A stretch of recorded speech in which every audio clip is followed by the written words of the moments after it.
बृहत पराशर होरा शास्त्र में पराशर जी ने बहुत एक इम्पॉर्टेंट बात कहा है कि जब भी आप कुंडली में ग्रह का विश्लेषण करते हो और जब किसी भी मैलेफिक ग्रह को या किसी भी बेनिफिक ग्रह को आप देखते हो कि वो किस तरह से आपके कुंडली में असर दे रहा है, तो आपको एक चीज़ और नज़र रखना चाहिए कि अगर एक मैलेफिक प्लैनेट किसी भी बेनिफिक प्लैनेट के साथ बैठ जाए या कोई भी मैलेफिक प्लैनेट हैम्ड हो जाए। अब हैम्ड होने का मतलब क्या है?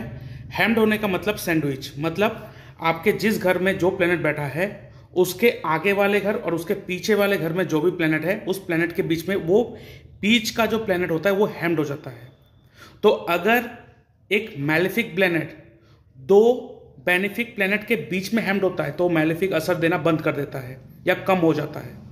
और अगर एक बेनिफिक प्लैनेट जो आपकी कुंडली में बहुत अच्छा रिजल्ट दे रहा है वो अगर किसी भी मैलेफिक प्लैनेट के साथ हैम्ड हो जाता है, मतलब बेनिफिक प्लैनेट बीच में है और मैलेफिक आगे वाले और पीछे वाले घर में बैठा हुआ है, तो वो मैलेफिक प्लैनेट से हैम्ड हो चुका है। इसका मतलब अब वो ग्रह अच्छा फल नहीं दे पाएंगे। तो इस चीज़ को आपको ध्यान पे रखना चाहिए।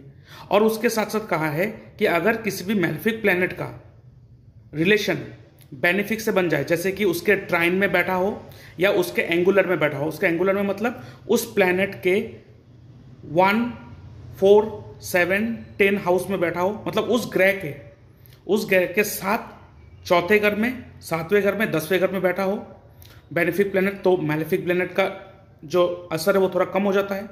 और उसके साथ साथ जो बेनिफिक प्लैनेट है वो अगर मैलेफिक प्लैनेट के त्रिकोण में बैठा हो तब भी मैलेफिक प्लैनेट का असर कम हो जाता है। तो ये बहुत ही इंपॉर्टेंट बात कहा गया है कि आपके कुंडली में इसको विश्लेषण करने के लिए आपके कुंडली में बहुत हेल्प करेगा। इस जो डिक्टम या तो जो कह सकते हैं सूत्र जो पराशरी ने अपने बृहत पराशर होरा शास्त्र में बोला है, बहुत ही इंपॉर्टेंट लाइन है, इसको आप यूज कर सकते हो। जय श्री कृष्ण।